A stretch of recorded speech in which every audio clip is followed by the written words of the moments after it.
शिव महापुराण की कथा कर रही है कि तुमरुका जी कहते हैं भगवान शंकर से, भगवान देवऋषि नारद से, तुमरुका जी कह रहे हैं देवऋषि नारद से कि परमात्मा को खोजना छोड़ दो नारद जी। तो तुम जितना जितना भगवान को खोजोगे भगवान मिलने वाला नहीं है। तुमरुका जी कहते हैं नारद जी एकांत में बैठो और बैठकर भगवान शंकर की अविरल भक्ति को धारण करो, शिव तत्व को धारण करो, नारायण तत्व को धारण करो। तुम एकांत में बैठकर भगवान की भक्ति करिए, एकांत में बैठकर भगवान का भजन करिए, एकांत में बैठकर भगवान को पुकारना प्रारंभ करिए, वो मिलेगा।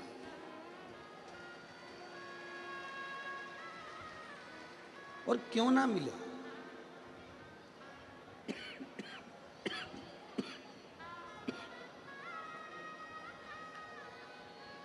मैंने तेरे ही भरोसे बाबा, तेरे ही भरोसे हवा बीच उड़ती जावांगी बाबा, डोर हथो छड़ी मैं कटी जावांगी भोले, मैं तेरी पतंग शंभो, मैं तेरी पतंग हवा बीच उड़ती जावांगी बाबा, डोर हथो छड़ी मैं कटी जावांगी। शिव खो जाओ, भगवान शंकर में खोइए, शिव प्राप्त होने लगेंगे, शंकर प्राप्त होते चले जाएंगे।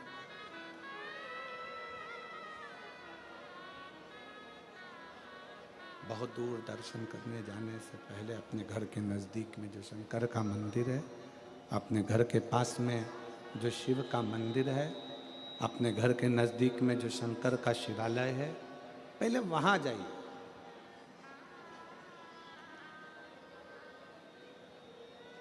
जब हम अपने घर के नज़दीक में शंकर के शिवालय में एक लोटा जल समर्पित करने के लिए जाएंगे, भगवान शंकर के मंदिर में पहुँचेंगे, तो स्वयं शिव करुणा कर कर अपने करीब में तुम्हें लाते चले जाएंगे। एक कथा शिव महापुराण के अंतर्गत आती है।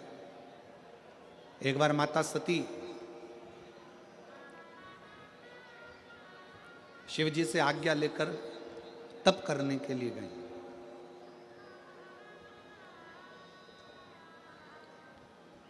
और माता सती जब शिव जी से आज्ञा लेकर तप करने के लिए जाती हैं, तप करने के लिए पहुंचती हैं,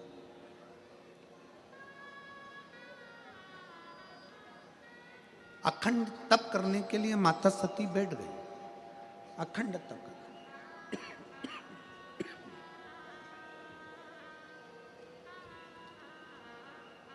भगवान शंकर ने आज्ञा भी दे दी माता सती को कि जाओ तुम तप करो, जाओ तुम तप करो।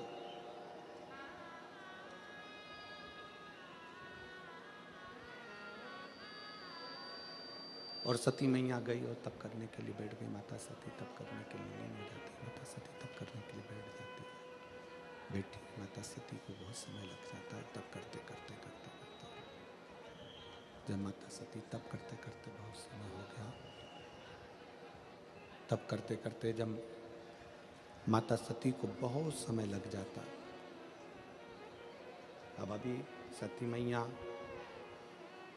स्वयं आज्ञा लेकर तप करने के लिए गई। सती माता स्वयं आज्ञा लेकर भगवान शंकर का तप करने के लिए पहुंची। और शिवजी ने आज्ञा दी, ऐसा नहीं कि शंकर आज्ञा नहीं दी है। शंकर भगवान ने आज्ञा दे दी कि जाओ तप करो, तुम तो साधना करो। परिवार का, कुल का, परिवार का, कुल का एक भी सदस्य यदि भगवान की भक्ति में रम जाए, परिवार कुल का एक सदस्य भी अगर भगवान की अविरल भक्ति में लग जाए, तो ये समझ लेना कि वो केवल अकेले को पार नहीं लगाता, परिवार कुल का एक सदस्य अगर शिव की भक्ति में लग गया तो 71 पीढ़ी को पार उतार देता है। एक सदस्य भी अगर भगवान की भक्ति में रमा है, एक सदस्य भी अगर भगवान का भजन कर रहा है, एक सदस्य भी अगर भगवान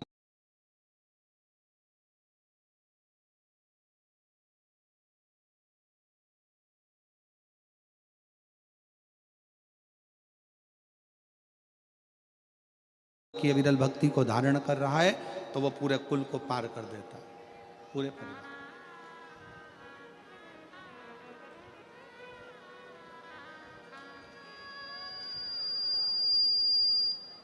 और किसी के भीतर ये अहंकार ना आए।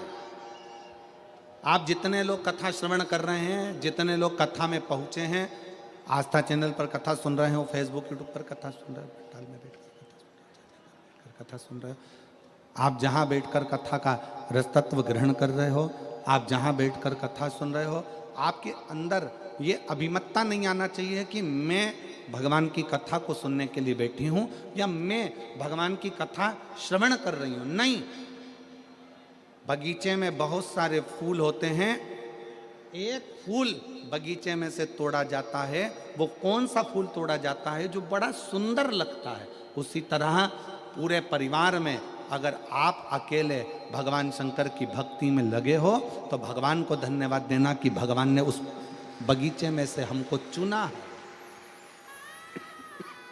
उस बगीचे में से भगवान ने हमको चुना है।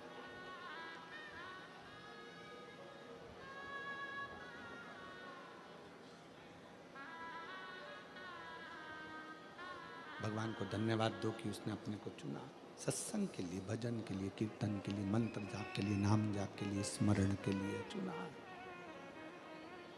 और तेरा ही दिया मैंने खाया पिया, तेरा शुक्रिया, तेरा शुक्रिया, मुझे भोले बाबा ने बहुत दे दिया, तेरा शुक्रिया, तेरा शुक्रिया, ये जायदाद दी है, औलाद दी है, मुसीबत में हर वक्त इमदाद दी है, तेरा ही दिया मैंने खाया पिया, तेरा शुक्रिया, तेरा शुक्रिया। भगवान को धन्यवाद दो जो बगीचे में से एक पुष्प जैसे तोड़ा जाता है, बगीचे में से एक पुष्प निकाला जाता है, बगीचे में बहुत सारे फूल लगे होते हैं, उसमें से एक फूल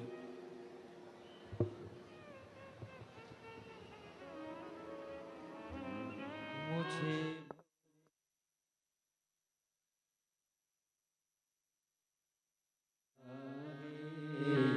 तेरा शुक्रिया है, तेरा शुक्रिया है, ये जायदाद दी है, औलाद दी है, मुसीबत में हर वक्त इमदाद दी है, तेरा ही दिया मैंने खाया पिया है, तेरा शुक्रिया है, तेरा शुक्रिया है।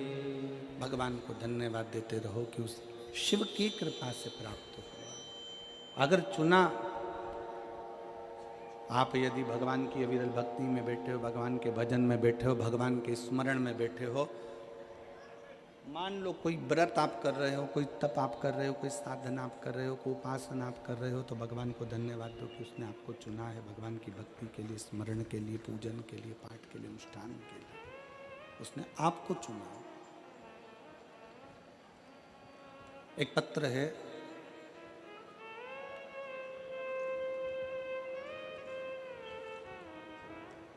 उस पत्र में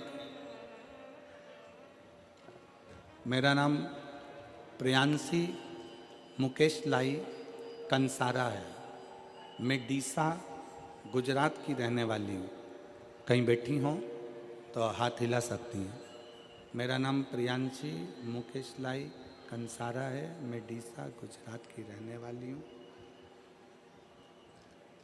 गुरुदेव कहीं बैठे हों तो हाथ हिला सकते हैं। गुरुदेव मेरे पिता महादेव का कितना बखान करूं, कौन से शब्दों में करूं, मैं वर्णन नहीं कर पा रही हूं, क्योंकि बाबा ने इतना सारा दे दिया। 2018-19 से नित्य महादेव के जल अर्पण करने जाती थी, पर 2022 में जब मैंने अपनी सिविल इंजीनियरिंग की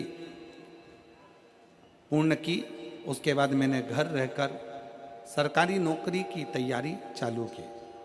2022 में मेरी माता ने मुझे आपकी कथा सुनाई और एक लोटे जल का महत्व समझाया।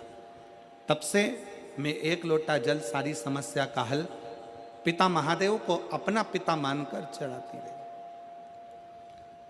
बाबा का ऐसा भजन, बाबा की भक्ति,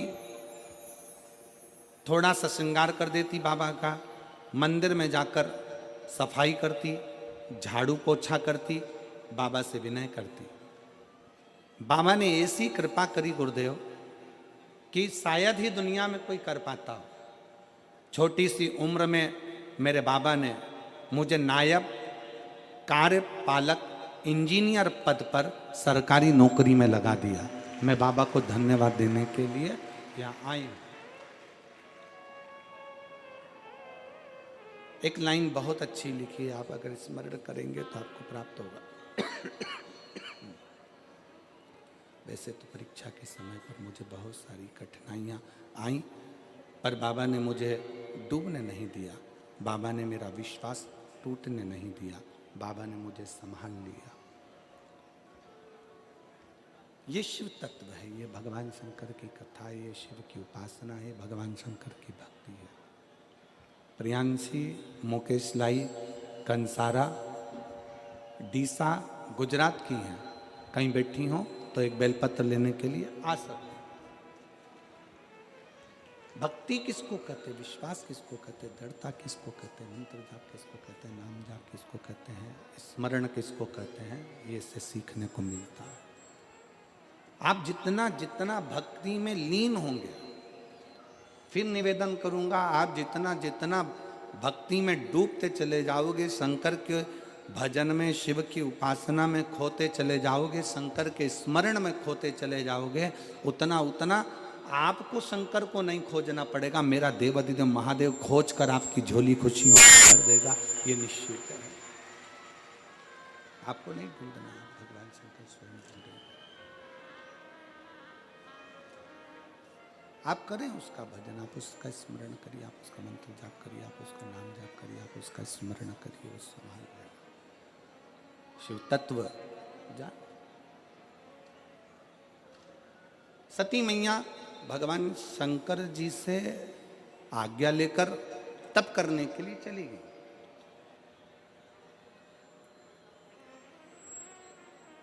बैठ गई अखंड तप में,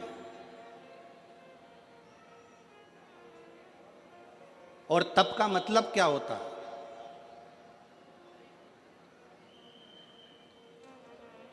चलिए उपास का मतलब बताओ। ओ मेरी सूरत की जीजियों और मेरे सूरत के जितने जीजा बैठे हैं, जरा बताओ उपास का मतलब क्या होता है? व्रत का मतलब क्या होता है?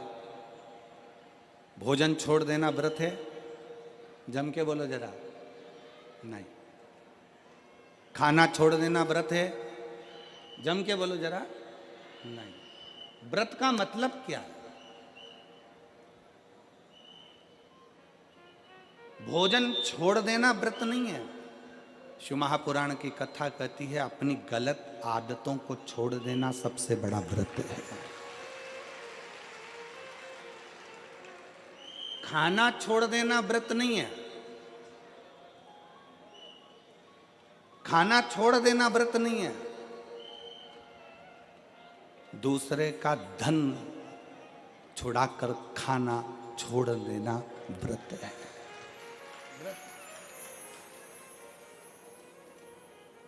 मंदिर में जाकर पूजन करना, मंदिर में जाकर अगरबत्ती लगाना, ये व्रत अपनी जगह पर है, पर किसी को शिक्षा की जरूरत है उसको शिक्षा दे देना, किसी को चिकित्सा की जरूरत है उसकी चिकित्सा में थोड़ा सा धन लगा देना, कोई रोते हुए के आंख के आंसुओं को पोंछ देना, किसी के दुख में खड़े होकर उसको खुशियां प्रदान कर देना, ये दुनिया का सबसे बड़ा व्रत है, सबसे बड़ी साधना, सबसे बड़ा तप। ये सबसे बड़ा तप है, सबसे बड़ी साधना है, सबसे बड़ा व्रत है।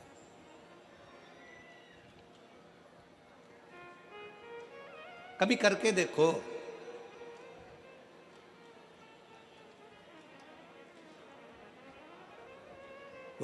किसी ने बहुत अच्छी बात कही है कि मन साफ है तो सारी गलतियां माफ है,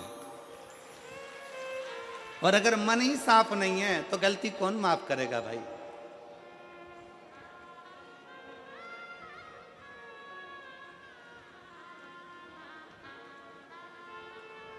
घर वालों से कह दिया कल मेरा व्रत है, कल एकादशी है, कल व्रत है मेरा। एक दिन पहले से चिल्ला चिल्ला कर बोल रही हो कल मेरा व्रत है, कल मेरा व्रत है, कल मेरा व्रत है। दूसरे दिन व्रत चालू हुआ और व्रत चालू होने पर सुबह से कुछ बनाया खाया, क्या करा भगवान जाने, जो कुछ भी करा, केवल व्रत वाले दिन अन्न नहीं खाया, बाकी का जो खाने वाली चीज थी वो सब निपटाया।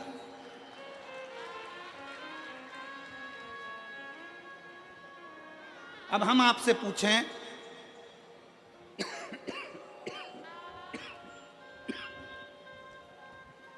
कि व्रत वाले दिन आपने केवल अन्न नहीं खाया, बाकी का जो खाने वाला था सब कुछ खाया। अब कोई आपसे पूछे कि आपने सवेरे भी फलाहार करा, दोपहर में तुमने फल खाया, शाम को सोते समय तुमने फलाहार करा, तुम फल खाए, इतना तुमने जो खाया उतने में तुमने भगवान का गुणगान कितना गाया, तुम भगवान का भजन कितना करा, तुमने भगवत नाम स्मरण कितना किया, तुमने भगवान का नाम उच्चारण कितना किया।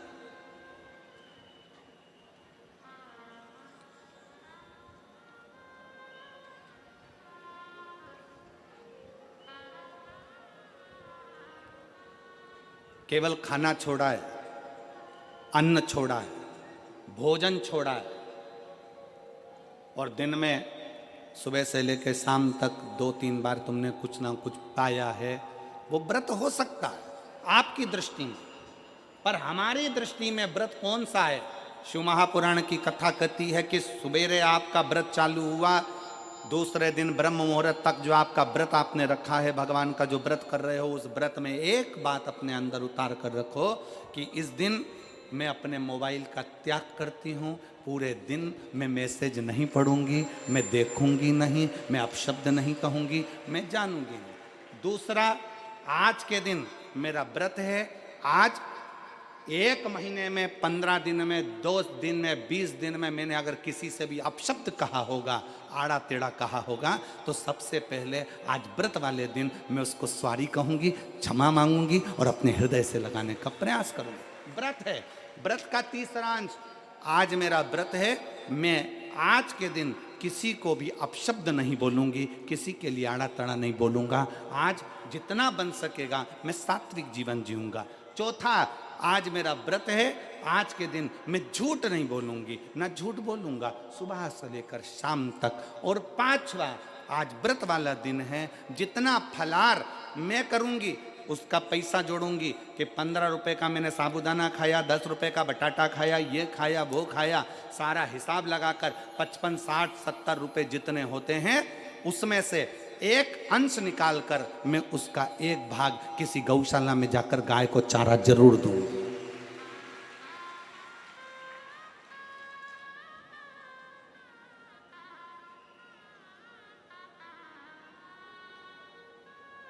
भीष्म पितामह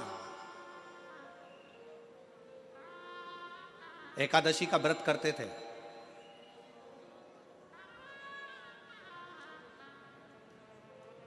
भीष्म पितामह एकादशी का व्रत करते थे।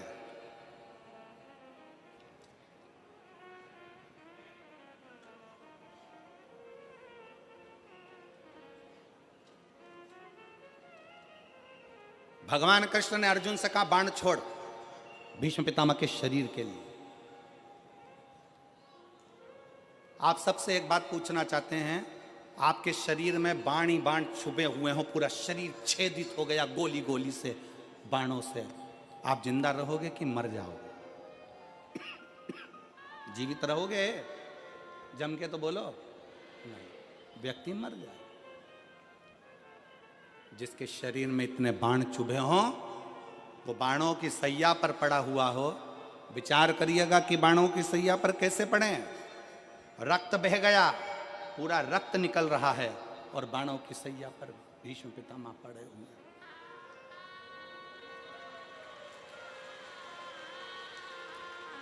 बाणों की सैया पर भीष्म पितामह पड़े।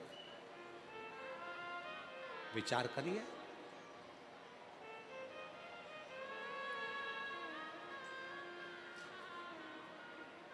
पड़े भीष्म पितामह बाणों की सैया। अर्जुन बाण छोड़ता है। बाण छोड़ने से पहले अर्जुन के मन में संशय उत्पन्न हो गया।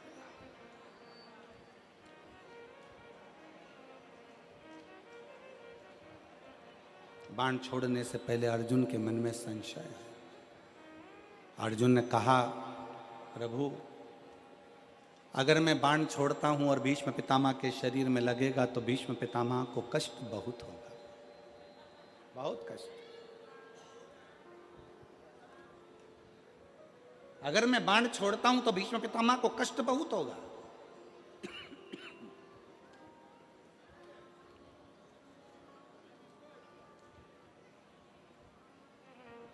भगवान कृष्ण बोलते हैं, भगवान कृष्ण ने कहा, अर्जुन तुम्हारा काम है बाण छोड़ना।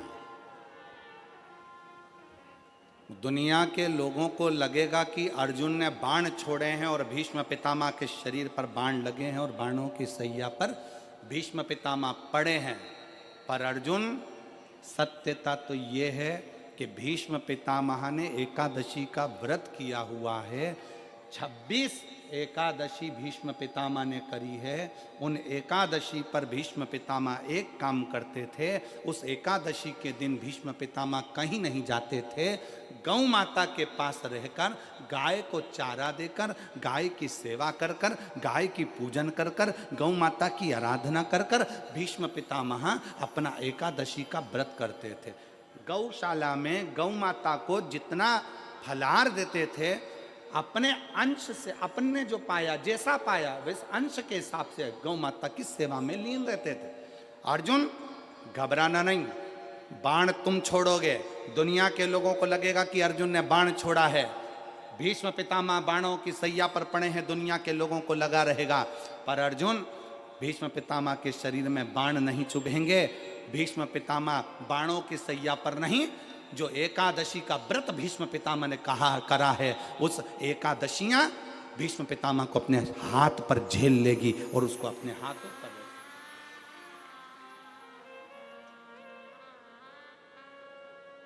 जिन एकादशी का व्रत भीष्म पितामह ने करा है, वो एकादशी भीष्म पितामह को अपने हाथों पर झेलती है। इसलिए हमारे पुष्टि मार्ग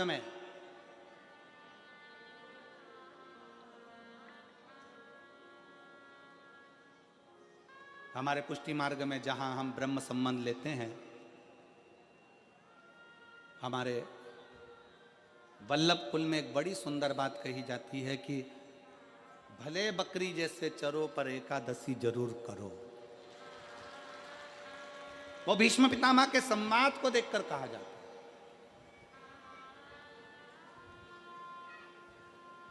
वो भीष्म पितामह के संवाद को देखा जाता है कि भीष्म पितामह के शरीर को एकादशी ने अपने हाथ में झेल कर रखा है।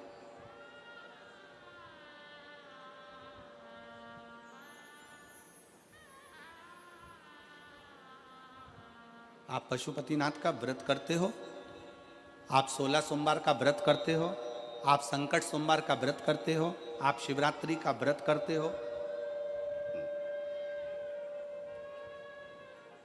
आप सोमवार की अष्टमी का व्रत करते हो,